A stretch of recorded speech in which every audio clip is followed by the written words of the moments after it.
Hi everyone, I'm Mike. This is the Sunday Art Show, and this week it's week 1 of season 2 of Portrait Artist of the Week, and the sitter is Annie MacManus, a DJ, presenter, and author.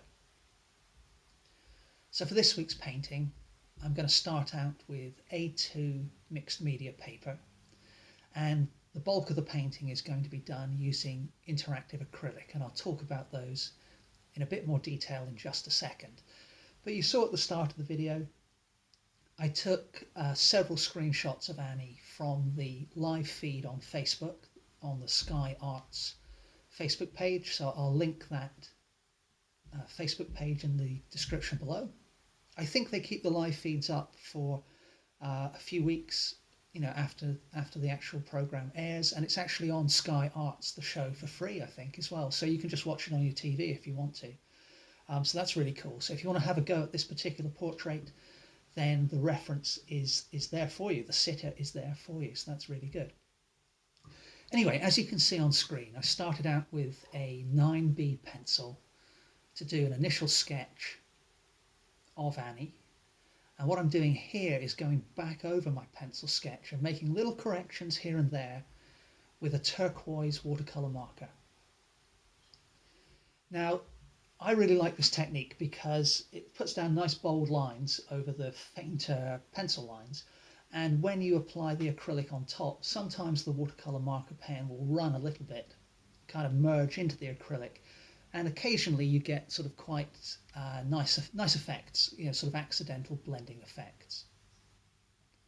So I work my way around, making adjustments to the shoulders in particular that you can see there. And, I haven't gone into any detail really, it's just the outlines of the key shapes. Now I come in with my interactive acrylics. So I've mentioned these on several videos on the channel. They're probably my favourite paint to use. They're just like normal acrylic paint, you can use them in that way, but the key difference is once they've become touch dry, then you can spray them with water to allow blending of colour and tone. And that's something you cannot do with normal acrylic. So they have a lovely consistency, really nice colours, and they're just a joy to paint with, really. So that's why I use them.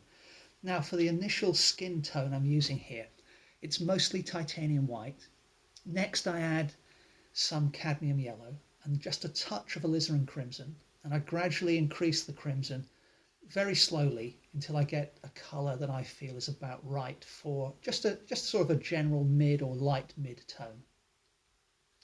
And I apply that to the paper, and as I do that, in general I'm following the contours of the face. So I'm using my brush strokes to describe the structure of the face. Now it's only going to be a subtle effect, but every little bit you can do to make this two-dimensional surface look three-dimensional, it's going to help the painting.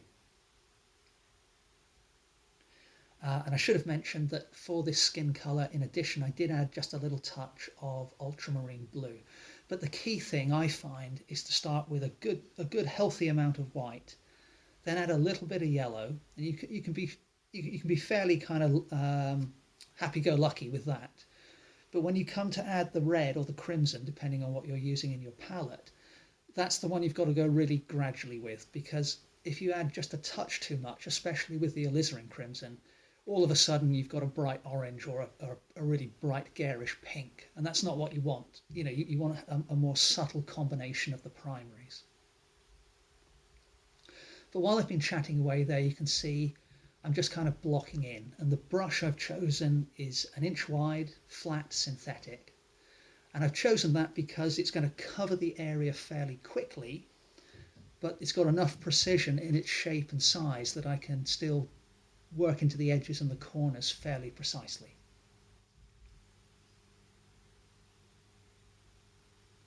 So that's the first layer of paint down for the face and neck pretty much. And next I start to add some of the shadow areas, but again I'm not going for dark shadow here just yet, and you can see I've picked almost a lilac colour there, so I've added some more of the ultramarine blue, so keeping things fairly pale and subtle. And I'm not overly worried about the blending too much here. I'm not really making too much use of the re-wettable characteristic of the interactives. What I'm doing is just kind of gradually adjusting my tones and, working fairly rapidly so the paint hasn't completely dried out, so I get a reasonably soft edge between the areas of different colour. I'm still keeping in mind the direction of the brush strokes as well. So, you can think of, if somebody's got quite a full cheek, as Annie has, it's a very curved, almost spherical surface. And you can imagine going around the circumference of that sphere in different directions. So you can think about all the different ways the brush could go across the cheek and how you can convey those different contours. Now, when it comes to the darker shadows, especially when I'm painting portraits, but in general, I enjoy doing this anyway, no matter what the subject. But for portraits in particular, because the skin picks up so many different reflected colours, I really like to look at the colours that are in the shadow areas, and then I sort of think to myself, well, can I, enhance or change that a little bit? So the ear on the right and the right-hand cheek, there's a little bit of purple in the shadow, a little bit of the lilac purple.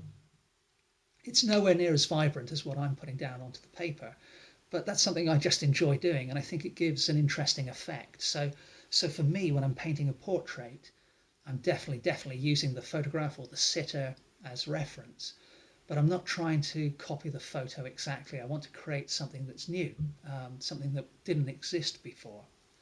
And, sometimes that works out better than others, but it's always an interesting journey, So now, while I've got that same tone on the brush, I'm making slight adjustments to the color as I go back to my palette, but I'm adding that, just a little bit of shadow under the nose, a little bit in the corner of the mouth.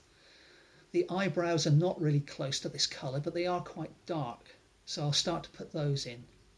And I try to work my way across the entire painting just to be as efficient as possible. I didn't have quite as much time as I would have liked to work on this painting, actually. I think I did the entire painting in around about 2 hours. I did one sort of session of an hour and then another one of another hour approximately. And for a portrait of this size, to get it fully finished and to be something I'm really happy with, I can't always guarantee to do that in 2 hours flat. That's pretty quick work. But we'll see how this ends up. Now, when it comes to the hair, Annie has this wonderful mass of curly, entangled hair. So that's really cool. But then you've got to think to yourself, okay, how am I going to paint that? There's a lot of complexity there. So the first thing to do, from my point of view, is to say, ignore the complexity entirely and simply block in the shape. You've got to keep in mind the outline of the shape. That's important. But just block in the shape with a pretty dark tone. So this is mostly burnt umber. I think there's a little bit of ultramarine blue and a little bit of the Alizarin Crimson in there. But I'm just sticking to this one brush, which I find to be the most efficient way to work until I get to finer detail. And I'm just kind of blocking in the darkest areas. So the way I'm applying the paint as well is important. So you can see I used kind of pretty smooth brush strokes, reasonably linear or gentle curves for the skin. But now when it comes to the hair, I'm applying it a little bit more rapid back and forth. So a little bit more of a scumbling technique. Not everywhere, but there's an essence of that. And I'm gradually changing the tone of the brown as well. So I'm not just putting in a single block of one colour, just looking at the general light and dark. Where is it darkest in the hair? Where is it slightly lighter? And, just kind of working with those very simple adjustments to block in the hair so that it becomes a mass of something. And then later on, I can add in the curls and the highlights. So you can see I'm just adding some very general highlights here now. Here I've added a little bit of the yellow and a little bit of the titanium white to that same brown. And while I've got that on my brush, I think, well, the colour of her jumper that she's wearing, it's not too far off the colour of the hair. It's kind of a brown. So I've adjusted the brown mix, added some more white, and I decide to block that in as well. But I keep that pretty loose, the treatment of the jumper. I want the focus to be on the face. But while the paint is still wet, while the first layer's there, I add a few shadow areas as well. Just so that we're, kind of bringing the whole painting up together to the same stage. All at once, really. because if you do that, it helps you judge colour and tone rather better. You can see I've added some light cerulean blue background as well. Now, when it comes to the eyes, if you look at the whites of the eyes, they are not pure white, absolutely not. The colour they actually are will depend on the lighting conditions and the person. In general, I would say they're kind of a bluey grey, in general. Now, what I'm doing is taking that to the extreme. So I've mixed up titanium white and a little bit of ultramarine blue in different proportions for different parts of the whites of the eye. And I'm simply putting that in. So I'm just using a blue for the whites of the eye. And I'm actually going to extend that idea for the entire treatment of the eye in this particular painting. But it's important to look at one side of the eye compared to the other. For example, if the light is coming from the left, then in general, the left-hand side as we're looking at it, the left-hand corners of the eyes, those whites will be slightly lighter than the right-hand corners. So there's definitely going to be some variation in tone. It's okay to block in just a single tone initially, but you've got to be aware that the whites of the eyes will vary in lightness from one side to the other. Now for the irises, again, there's typically going to be a range of colours and a range of light and dark, but initially I just put it in as a disc of a single colour. So this is just cerulean blue mixed with white. So I start out by keeping the treatment of the shapes, colours and tone simple in the sense that, not that it's necessarily very easy to do, but simple in the sense that the shapes are simple and the colours are simple, and then I add complexity later. So just filling in the left-hand iris as well, same technique. Now if there's one part of the face which is truly black, then that would probably be the pupil of the eye, but we'll come on to dealing with that in just a moment. But in the meantime, what I'm doing is I've switched to a smaller brush, and you can see I'm just adding some variations of highlight and tone as I work my way around the face. So I'm sort of gradually improving the modelling of the face as I work my way along. Same with the mouth and the eyebrows, adjusting the colour and tone. The hair too, I gradually add more detail, but I'm very rarely drawing individual hairs. And I add some bright blue on the jumper, even though it's not there, just to kind of echo the bright blue that I've used in the eyes. Slightly darker blue background with a little bit of texture. Notice the background is darker on the left compared to the right.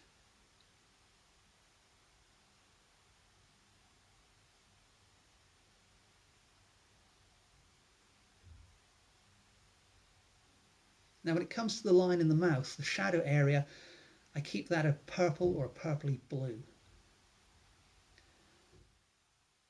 Just so that we're not getting really dark blacks. I don't like that look too much in paintings. It tends to make it look a little too harsh compared to the more pastel tones I'm using.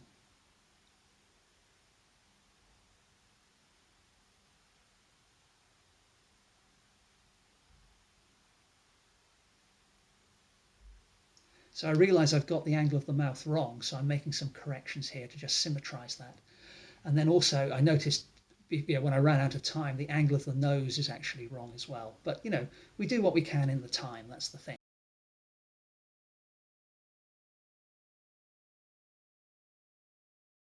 A few little adjustments to the painting. So I extended the width of the hairstyle, added a few extra kind of twirly bits on the edges. I also wanted to just highlight to you a couple of different parts of the painting. So the eyes, for example, you can see it's all different tones of blue. So these are not an exact representation of the eyes of the sitter, but I really like the effect. So for example, the pupils here and obviously here are just pure ultramarine blue, as are the upper eyelashes as well. And it's quite a subtle play of tones, but for me, I just really like the effect, as I said. Now the earrings are just a simple line of the appropriate colour and tone, as is the necklace. But you can convey quite a lot of information if you just put in a single confident line and then change the colour as we go from the light background of the skin to the dark background of the jumper.